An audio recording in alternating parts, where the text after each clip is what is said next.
Shalom, senang bisa berjumpa lagi. Saya mau melanjutkan lagi pembahasan saya. Pembahasan sebelumnya itu berkaitan dengan meaningful life, kehidupan yang penuh arti atau kehidupan yang berarti. Saya melanjutkan dengan satu topik, ini berkaitan dengan penilaian diri atau self-estimate. Nah, saudara, penilaian diri atau self-estimate itu juga penting ya.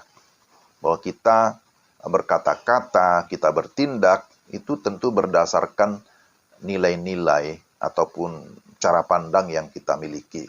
Jadi kan begitu ya, bahwa cara pandang itu akan mempengaruhi nilai-nilai kita, tapi kemudian itulah yang juga akan mempengaruhi perilaku kita ataupun tindakan kita. Ada standar penilaian yang sah.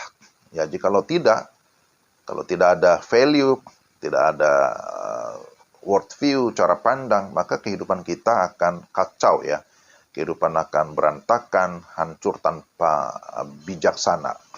Jadi, sebagai contoh ya, kalau kita mau menjadi pemimpin, tentu kita harus tahu dulu pemimpin itu seperti apa. Apa itu pemimpin? Ya, kalau misalnya konteks di dalam gereja, ya seorang pemimpin adalah seorang yang menjadi pengaruh di dalam gereja, ya ataupun di dalam lembaga pendidikan atau lembaga lain. Tapi pertanyaannya, ya hidup kita akan berpengaruh, ya seperti apa? Ya pengaruh yang seperti apa yang bisa kita tularkan atau yang bisa berdampak di tengah-tengah lingkungan kita. Apakah hidup kita itu berpengaruh hanya karena materi atau hanya karena kita memiliki kepintaran, tetapi sebagai orang percaya, sebagai orang Kristen, ya hendaklah hidupmu atau kehidupan kita berpengaruh dalam hal yang bernilai kekal. Jadi hidup berpengaruh dalam hal kekekalan itu berapa besar. Maka kita memiliki satu model ya, tentu selain daripada Yesus Kristus. Tapi sebelum Yesus Kristus melayani, ada seorang yang bernama Yohanes Pembaptis. Dia punya karakter yang luar biasa, saudara-saudara. Justru ketika popularitasnya meningkat, maka dia berkata, biar aku semakin kecil, tetapi Tuhan Yesus semakin besar. Yohanes pasal 3 ayat 30. Nah, tentu ini adalah satu teladan yang sangat luar biasa. Ketika dia memiliki kesempatan untuk populer, untuk dipuji-puji oleh banyak orang, tapi justru dia tidak mau menjadikan dirinya sebagai objek pujian, tapi dia mengalihkan kepada Tuhan. Maka dia berkata, biar aku semakin kecil, tapi Tuhan yang harus semakin besar. Tuhan mau supaya kita juga dapat menilai diri kita dengan tepat. Seperti Yohanes Pembaptis. Dia mampu menilai dirinya ataupun menempatkan dirinya secara tepat. Jikalau dia membandingkan dirinya dengan dunia ini, ya bisa saja yang terjadi adalah kesombongan. Tapi dia mau melihat dirinya, lalu kemudian melihat Tuhan, membandingkan dirinya dengan Tuhan, maka dia merasa, ya saya ini dibandingkan Tuhan sangat kecil, tidak ada apa-apa. Jadi ini penting, saudara. Jadi saya hidup untuk apa? Kan ini juga menjadi pertanyaan. Untuk apa saya hidup di dunia ini? Jadi ada satu pengakuan ya, Westminster Confession namanya. Di sana dituliskan, tujuan utama hidup manusia adalah memuliakan Tuhan dan juga mengalaminya. Jadi Tuhan menciptakan kita ada tujuannya. Tujuannya apa? Supaya melalui hidup kita Tuhan dimuliakan. Ketika kita memuliakan Tuhan, kita juga mengalami Tuhan, mengalami kasih-Nya, mengalami kuasa-Nya, dan juga tentu berkat-berkat yang lain. Jadi, untuk apa saya hidup harus jelas. Kepada siapa saya mengabdi, itu juga jelas. Tentu kita hidup karena Tuhan, Kita hidup oleh Tuhan, kita juga hidup untuk kemuliaan Tuhan. Jadi supaya penilaian diri kita itu sesuai standar, maka ada hal-hal yang harus kita perhatikan. Kita perlu menggali diri kita. Karena Tuhan memberikan kita yang namanya potensi ya. Kita diberikan Tuhan daya kreasi. Maka apa yang Tuhan sudah taruh dalam hidup kita, itu perlu digali. Digali untuk apa? Ya, tentu ada tujuannya. Mengapa kita harus menggali diri? Pertama, supaya kita bisa menemukan siapa diri kita sesungguhnya. Ada self-discovery. Ya, kita menemukan diri kita untuk melihat apa yang Tuhan sudah tanamkan di dalam diri kita. Apa yang Tuhan taruh dalam diri kita, perlu kita temukan itu. Tapi yang kedua, setelah kita menemukan diri, kita perlu juga menghargai diri kita. Ya, ada self-respect. Orang yang bisa menghargai diri, itu adalah orang yang sudah menemukan potensi dirinya. Jadi jangan sampai kita tidak menghargai diri kita. Bagaimana kita bisa menghargai orang lain kalau kita tidak menghargai diri kita sendiri? Bukankah dikatakan juga, kasihilah sesamamu manusia seperti dirimu sendiri? Dan yang ketiga, saudara, ada namanya pengertian diri, self-understanding. Jadi kita bisa menemukan diri kita, menemukan potensi kita, lalu menghargai diri kita dengan segala potensinya, tapi kemudian kita juga memiliki self-understanding. Kita mengerti diri kita lebih baik. Artinya kita harus tahu apa sih kelemahan saya, apa kelebihan saya. Tahu kelebihan, tahu kekurangan. Dan yang keempat, setelah itu kita akhirnya memiliki yang namanya self-confidence, ya, atau satu keyakinan diri, satu kepercayaan diri untuk melakukan sesuatu. Kenapa kita memiliki kepercayaan diri? Karena kita sudah tahu diri gitu ya. Kita sudah tahu kelebihan kita, tahu kelemahan kita. Maka terhadap apa yang merupakan kemampuan, potensi, kelebihan kita, kita dengan yakin, percaya diri dapat melakukan sesuatu. Dan setelah itu, yang kelima ada namanya self-responsibility. Ada satu pertanggungjawaban diri. Orang yang matang atau orang yang sudah dewasa jiwanya, itu bisa dilihat dari pertama, dia bertanggung jawab. Orang yang sudah dewasa rohani, dia bertanggung jawab. Tidak egois. Jadi ini penting ya. Self-responsibility berarti dia seorang yang bertanggung jawab dan tidak egois, tidak mementingkan diri. Dan kemudian yang terakhir ada namanya pengembangan diri, self-development. Nah ini juga seringkali dihubungkan dengan bagaimana aktualisasi diri kita. Adanya kekuatan dan kerinduan untuk terus-menerus mengembangkan potensi di dalam diri kita.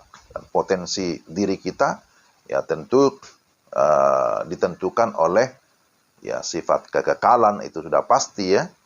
Sifat penerimaan, ya kemudian bagaimana kita bisa mengembangkan diri secara luas ya. Jadi kita sebenarnya diberikan Tuhan satu potensi yang sangat besar dalam diri kita, hanya perlu mengembangkan diri, ada development sehingga itu bisa menjadi berkat lebih luas. Jadi kira-kira apa yang menjadi dasar penilaian diri kita? Tentu kita kembali kepada Tuhan, bahwa Tuhan yang sudah menciptakan kita, Dia yang memelihara, Dia yang menyelamatkan kita, dan ada banyak janji Tuhan yang Tuhan sudah nyatakan di dalam Alkitab, dan karena itu kita tentu bersyukur ya, dan semua kasih karunia Tuhan, janji Tuhan itu menjadi dasar pegangan bagi kita, bahwa Dia memberikan kita karunia-karunia rohani, dan kita terus mampu untuk menilai diri kita, apakah kita sudah maksimal mempergunakan setiap karunia rohani yang Tuhan berikan kepada kita.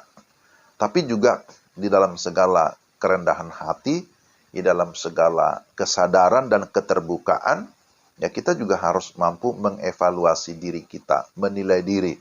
Apakah itu kegagalan saya, apa keberhasilan saya, pengalaman-pengalaman kita juga perlu diuji ya.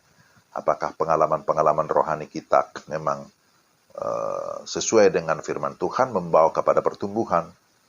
Nah, selain itu, kita juga jangan lupa bahwa kita hidup bersosial dan kita juga punya banyak contoh-contoh dalam Alkitab menjadi teladan iman ya. Belajar dari karakter-karakter dalam Alkitab, bagaimana kita akhirnya bisa menilai diri kita dan kita bisa mengembangkan diri. Jadi, mari kita secara jujur menilai diri kita. Ya, sebenarnya yang lebih tahu diri kita selain Tuhan ya diri kita sendiri ya. Ya. Karena kalau orang lain menilai kita, ya bisa menilai dari luar ya. Bisa menilai dari covernya. Tapi sesungguhnya kitalah yang paling tahu sebenarnya bagaimana kesungguhan kita, bagaimana iman kita. Tapi ketika kita menilai diri, ya jangan lebih ya. Jangan merasa lebih dari orang lain, namanya overconfident. Ya, jangan juga menilai diri lebih kecil. Maksudnya menilai diri secara negatif sehingga kita menjadi low confident, tidak percaya diri. Ya, itu sama-sama tidak benar ya. Menilai diri lebih superior itu bisa sombong, bisa menghina orang lain, mencuri kemuliaan Tuhan. Tapi menilai diri juga di bawah atau rendah diri, menilai diri kurang, itu juga sebenarnya menghina diri. Akhirnya nanti kita bisa iri hati, bersungut-sungut. Ya, jadi jangan mau ditipu atau dibius yang namanya keberhasilan secara duniawi ini. Ya, jangan cepat merasa puas, nanti bisa jatuh ya ke dalam pencobaan. Kalau berhasil, ya puji Tuhan gitu. Kalau kita sukses, muliakan Tuhan. Ya, dan juga jangan lupa bagikan kepada orang lain. Ya. Jadi ini hal-hal yang penting. Ya, jangan takut juga kalau kita belum berhasil atau gagal. Ya, kita ingat bahwa bukan hanya saya kan gitu. Banyak orang lain juga yang pernah mengalami kegagalan. Tapi banyak juga orang hebat, sekarang hebat karena dia pernah gagal dan dia bangkit dari kegagalan, tidak putus asa. Ya, kalau patah hati, ya jangan jadi stres, jangan gila ya, tapi lagi mau kembangkan diri. Waktu gagal, jangan mau juga diintimidasi oleh si iblis, sehingga kita bersifat destruktif, menyakiti diri, menghina diri, lalu lama-lama orang bisa bunuh diri kan gitu. Tapi berpikirlah hal-hal yang konstruktif, yang membangun. Apa lagi yang bisa saya lakukan? Apa yang bisa saya pelajari dari kegagalan ini sehingga saya tidak gagal lagi di kemudian hari? Tapi juga jangan kita bersekongkol dengan orang-orang yang pernah gagal, yang pernah patah hati, nanti sama-sama kecebur kan gitu. Nah, pada akhirnya kita harus kembali kepada konsep penciptaan, bahwa Tuhan menciptakan saudara dan saya sebagai gambar dan rupa Allah. Kita diciptakan untuk tujuan yang mulia. Dan sekarang kita di dalam Dia, di dalam Kristus, kita mengenal Tuhan yang sesungguhnya. Dan ketika kita mengenal siapa Tuhan, mengenal pencipta kita, mengenal penebus kita, kita juga bisa mengenali diri kita. Dan ini penting ya. Jadi saya sudah sampaikan dalam video sebelumnya, kunci pengenalan akan Tuhan adalah adanya pertobatan dan iman yang sejati. Sungguh-sungguh percaya dan menerima Yesus sebagai penebus, sebagai Tuhan dan Juru Selamat satu-satunya. Jadi kita harus mengingat kebenaran firman Tuhan ini, bahwa kita harus mampu menilai diri kita secara objektif berdasarkan firman Tuhan, supaya kita bisa menempatkan diri kita baik di hadapan Tuhan maupun di hadapan sesama, bahkan juga di tengah-tengah alam semesta ini.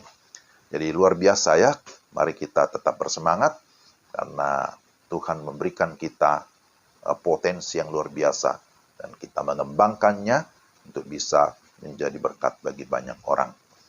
Tuhan berkati. Sampai jumpa.